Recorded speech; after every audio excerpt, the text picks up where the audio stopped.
Hi friends, कैसे हो? आज मैं एक युद्ध थ्रिलर फिल्म के बारे में बताने जा रहा हूँ जिसका नाम है 13 मिनट स्पॉइलर। आगे देखें और ध्यान रखें। फिल्म की शुरुआत एक जर्मन कार्यकर्ता से होती है जिसका नाम गॉर्ग एल्सर है, जो एक पत्थर के खंभे के अंदर कुछ घर में बने डायनामाइट की छड़ें पैक करता है। फिर वह क्लॉकवर्क तंत्र की जांच करता है। उसने जो टाइम बम बनाया है और खंभे में छेद को ढक दिया है। गॉर्ग ये सुनिश्चित करता है कि यह फट न सके। गॉर्ग जॉर्ज ये सुनिश्चित करता है कि सब कुछ अच्छी तरह से छिपा हुआ है, ताकि किसी को संदेह न हो कि क्या होने वाला है। इस बीच ऐसा प्रतीत होता है कि उसने चीजें डालते समय खुद को घायल कर लिया है। साथ में उसके हाथ पर कई घाव हैं और घुटनों में तकलीफ है। यह 7 नवंबर 1939 की देर रात है और जॉर्ज इस समय बर्गर ब्रो किलर में है। मुझे लगता है कि इसका मतलब है mayor brown basement, Munich, Germany में एक विशाल बियर हॉल। यह जगह जल्द ही जा रही है। नाजी पार्टी के कई उच्च पदस्थ अधिकारियों की मेजबानी करने के लिए जॉर्ज अपना काम खत्म करता है और अनुमान लगाता है कि उसका लक्ष्य कहाँ बैठेगा।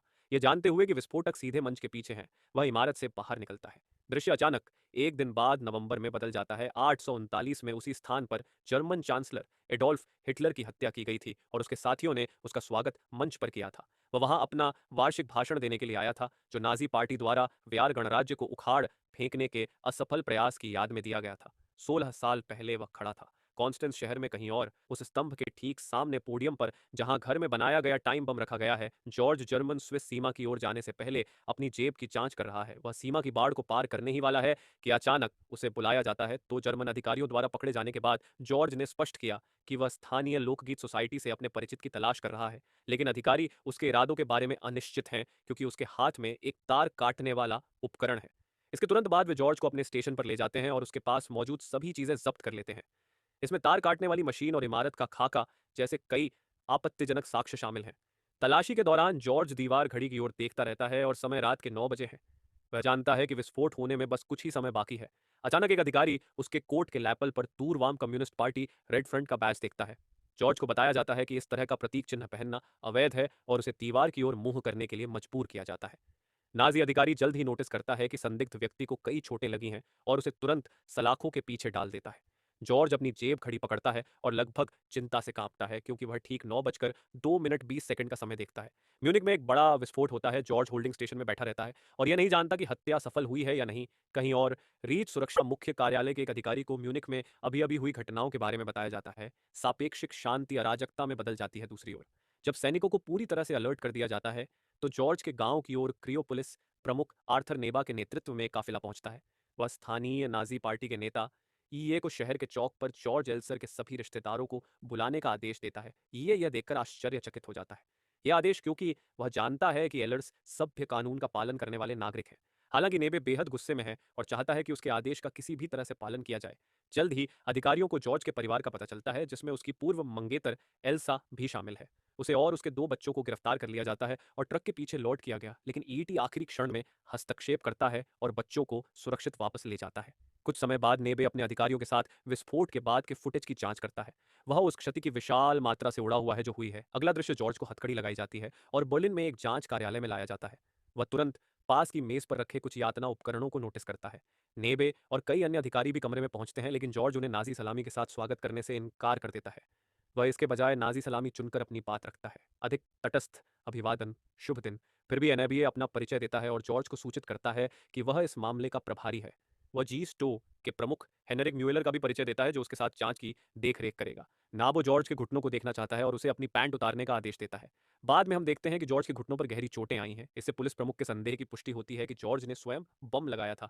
फिर एनएबीए ने संदिग्ध को सूचित किया कि हिटलर अभी भी जीवित है, लेकिन विस्फोट में 7 निर्दोष लोगों की जान चली गई। यह पता चला कि बम विस्फोट करने वाला व्यक्ति ही था।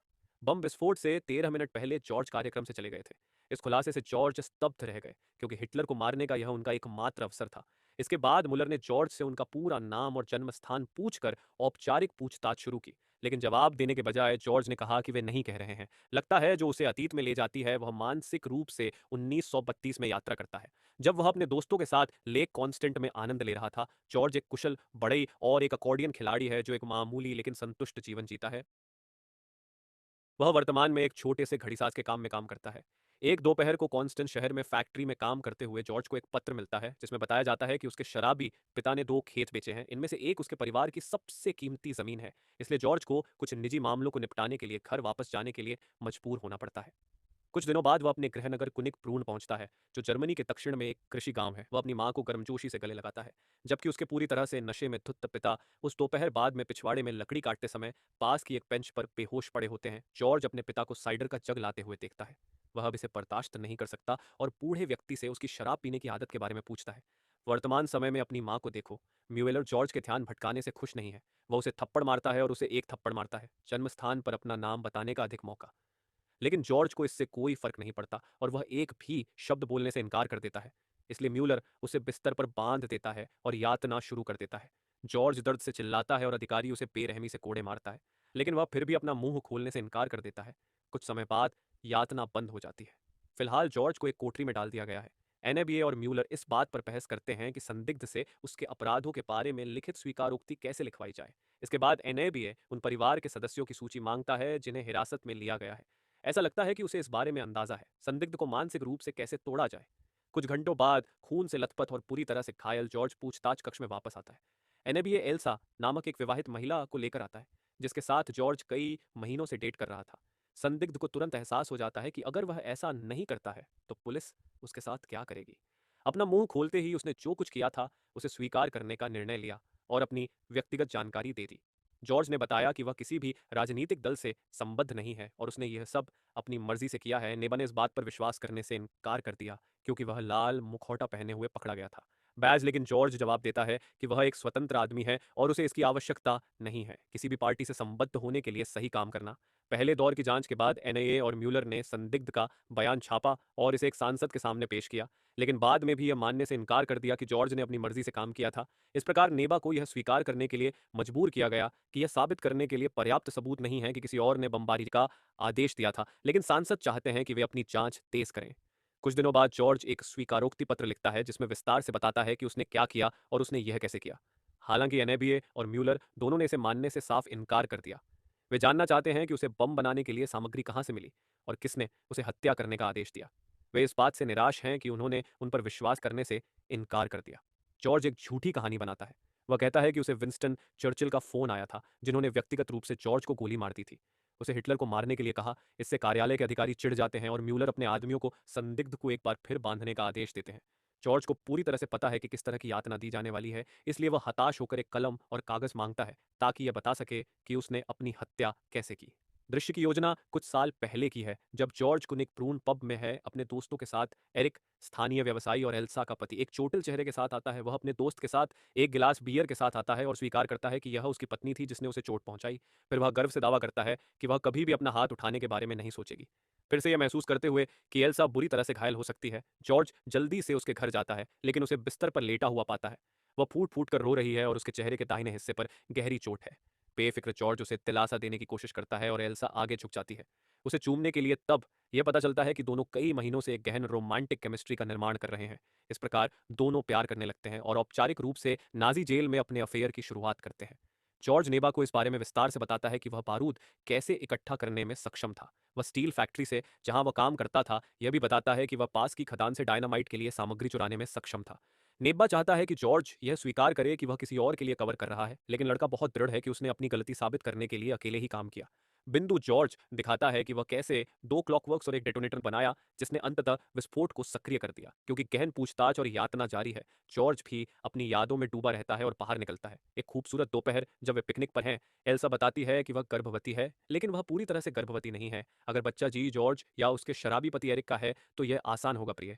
हम बस इंतजार करेंगे और देखेंगे कि क्या बच्चा गंदगी का टुकड़ा जैसा दिखता है। दूसरी ओर नाजी प्रचार धीरे धीरे दिलों में जहर घोलना शुरू कर रहा है। ग्रामीण जर्मनी में लोगों के मन में यह बात घर कर गई है कि नाजी पार्टी के सदस्य हर जगह हैं और जो कोई भी ऐसा चाहता है उसे जेल में डाल दिया जाता है। जॉर्ज और उसका दोस्त जोसेफ, जो रेड फ्रंट विपक्षी पार्टी का सदस्य है, नियमित रूप से अपने रेडियो पर सोवियत समाचार सुनते हैं। उन्हें पता चलता है कि हाल ही में हिटलर ने सोवियत संघ के खिलाफ विद्रोह कर दिया है, एक स्पेनिश शहर पर बमबारी का आदेश दिया जिसमें 260 निर्दोष नागरिक मारे गए। इससे जॉर्ज क्रोधित हो जाता है और वह इसे रोकना चाहता है, लेकिन उसे जल्द ही पता चलता है कि हिटलर पोलैंड पर हमला करने की योजना बना रहा है। जब एरिक जॉर्ज को पकड़ लेता है तो उसके निजी जीवन में भी चीजें खराब होने लगती हैं। इस समय जॉर्ज अपनी पत्नी के साथ बेसमेंट में किराए पर रह रहा है, एरिक के घर में, और नियमित रूप से एल्सा के साथ प्यार करने से क्रोधित एरिक फिर अपनी पत्नी को फर्श पर फेंक देता है और उसके गर्भवती पेट पर बेरहमी से लात मारता है। लेकिन जॉर्ज एक चाकू पकड़कर और शराबी पति को मारने की धमकी देकर दृढ़ता से जवाब देता है। यदि वह नहीं रुकता है, सप्ताह बीत जाते हैं और जबकि उनके निजी जीवन में उथल-पुथल है, जॉर्ज हत्या को अंजाम देने की योजना बनाना शुरू कर देता है। वह समाचार लेख एकत्र करता है जो हिटलर को हर साल म्यूनिख में बियोरब्रा किलर में भाषण देते हुए दिखाता है। मंच के पीछे एक विशाल नाजी पार्टी का झंडा एक ठोस स्तंभ को ढक रहा है। जॉर्ज म्यूनिख की ओर जाता है, तब तक प्रतीक्षा करता है जब तक कि स्थल खाली ना हो जाए और हॉल के अंदर घुस जाता है।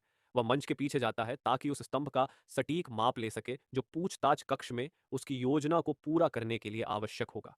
जॉर्ज हिटलर और उसकी नीतियों के बारे में अपनी घृणा व्यक्त करता है। वेतन कम है, प्रदर्शनकारियों को यातना शिविरों में भेजा जा रहा है और यहूदियों के साथ उनके विश्वास के कारण भेदभाव किया जा रहा है। जॉर्ज ने कहा कि हिटलर जो कर रहा है उसके परिणाम होंगे और यह जर्मनी के पतन का कारण बनेगा। पूछताछ के इस नवीनतम दौर के बाद उसके लिखित कबूलनामे को अंतिम रूप दिया गया है। नेबा को अब यकीन हो गया है कि जॉर्ज उसके साथ था जब हमला किया गया था। तब मुलर का मानना है कि हमले के पीछे एक बड़ी साजिश है। जबकि दोनों अपने अगले कदम पर चर्चा कर रहे हैं, जॉर्ज एक सचिव से एल्सा और उसके परिवार को एक संदेश भेजने के लिए विनती करता है। वह लोगों के परिवार को भी संवेदना भेजना चाहता है जो विस्फोट में मारा गया। फिर सचिव ने जॉर्ज को एल्सा की तस्वीर दी और उससे कहा कि वह किसी को न बताए कि उसने इसे उससे लिया है। फोटो देखने के बाद जॉर्ज फ्लैशबैक में चला जाता है जब एल्सा ने अपने बेटे को जन्म दिया। उसने उसका नाम भी रखा। बेबी जॉर्ज और अपने अपमानजनक पति को तलाक देने के लिए तैयार है। हालांकि यह जॉर्ज को अपनी योजना को पूरा करने के अपने दृढ़ संकल्प से नहीं रोकता है। वह एक परीक्षण चलाने के लिए बमबारी के निष्पादन को सही करने के लिए अपने कौशल को बढ़ाता रहता है और एक पेड़ पर एक प्रतिकृति बम रखता है। दूरस्थ क्षेत्र में विस्फोट बहुत बड़ा है और पूरे पेड़ को उड़ा देता है। स्मिटर वर्तमान में वापस आ गया है। सांसद पूछताछ कक्ष में घुस जाता है और जॉर्ज के चेहरे को बार बार मेज पर पटक देता है। यह सुनने के बाद कि उसने अपने नेता हिटलर के बारे में क्या कहा है, हम ये भी देखते हैं कि एनए है अब नाजी पार्टी के वरिष्ठों के इरादों पर सवाल उठाने लगे हैं, लेकिन उस पर कार्रवाई करने की हिम्मत नहीं जुटा पा रहे हैं। इसके बाद सांसद ने एनआईए और म्यूलर को निर्देश दिया कि वे यह पता लगाने के लिए कुछ भी करें कि जॉर्ज को आदेश कहां से मिला था। बढ़ते दबाव के साथ जॉर्ज को बांध दिया गया और उसे गुप्त मादक पदार्थ दिया गया। अधिकारियों ने बेहोश जॉर्ज से पूछा कि बम विस्फोटों का आदेश किसने दिया था, लेकिन बाद में एक बार भी पता नहीं चला। कुछ समय बाद वह फिर से अपना बयान दोहराता है। जॉर्ज अपने भ्रम से जागता है और अपना स्वर बदलने का फैसला करता है। वह स्वीकार करता है कि वह अब अपनी गलतियों को लिखना चाहता है और जर्मन समुदाय में फिर से शामिल होना चाहता है। जॉर्ज कहता है कि हत्या पूरी तरह से असफल रही क्योंकि इस बयान के बाद उसके इरादे सही नहीं थे। उसे दक्षा के यातना शिविर में ले जाया जाता है। 5 वर्ष बाद नाबा को हिटलर की हत्या के प्रयास में उसकी भूमिका के लिए मौत की सजा सुनाई जाती है। उसे दक्षा यातना शिविर में फांसी देकर मार दिया जाता है। जॉर्ज को फ्रांस के विकलांग नेबा के भाग्य के बारे में पता चलता है। जेल प्रहरी जॉर्ज हैरान है, लेकिन यह भी जानना चाहता है कि एल्सा कहाँ है, क्योंकि उसका मानना है कि वह अभी भी कहीं जीवित हो सकती है। हालांकि सहानुभूतिपूर्ण फ्रॉन जानता है कि वह इसके बारे में कुछ नहीं कर सकता है। वह बस जॉर्ज को अपने जीथर, एक संगीत वाद्य यंत्र पर बजाने के लिए कुछ संगीत शीट देता है। एक प्रतीक के रूप में फिल्म के अंत में जॉर्ज को फ्रांस द्वारा बताया जाता है कि इंग्लैंड द्वारा उनके एक शहर को नष्ट करने के बाद एक ही रात में 1 लाख लोग मारे गए थे। जॉर्ज को इसका पछतावा होता है क्योंकि वह जानता है कि अगर उसकी रणनीति सफल हो जाती तो यह टाला जा सकता था। उसे जल्द ही उसके शहर से निकाल दिया जाता है। सेल पर अधिक सुरक्षा कर्मियों द्वारा हमला किया जाता है और मुलर उसे फांसी देने का आदेश देता है। यह फिल्म सच्ची घटनाओं पर आधारित है। इस तरह के और वीडियो के लिए सदस्यता लें। चैनल की मदद करने के लिए नोटिफिकेशंस चालू करें और लाइक करें। देखने के लिए धन्यवाद।